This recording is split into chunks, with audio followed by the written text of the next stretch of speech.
Bonjour à tous. Le tirage au sort pour définir l'ordre des listes sur les panneaux électoraux pour les municipales à Dijon a été réalisé hier.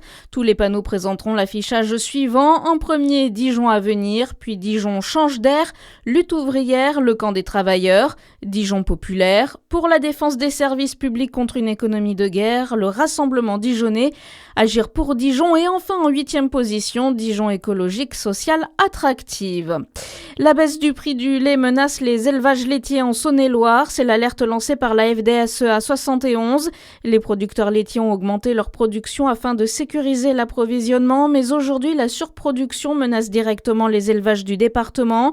Si le prix du lait chute, ce sont les exploitations familiales qui seront fragilisées, estime le syndicat qui appelle les consommateurs à privilégier les produits laitiers français. Il s'agit bien d'un drone russe qui a survolé le porte-avions Charles de Gaulle. Selon les forces armées suédoises, la marine a repéré l'engin volant lors d'une patrouille et l'a neutralisé en le brouillant mercredi.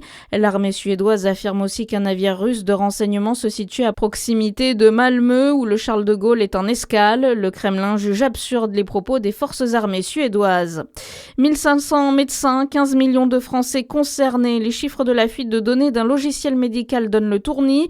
La société CGDIM, qui gère le logiciel utilisé par les praticiens, assure que seules les données administratives des patients ont été volées, nom, adresse et numéro de téléphone. Une voiture en stationnement carbonisé en plein centre de Morée hier après-midi. Le véhicule était stationné entre la rue de la République et la rue de la Promenade.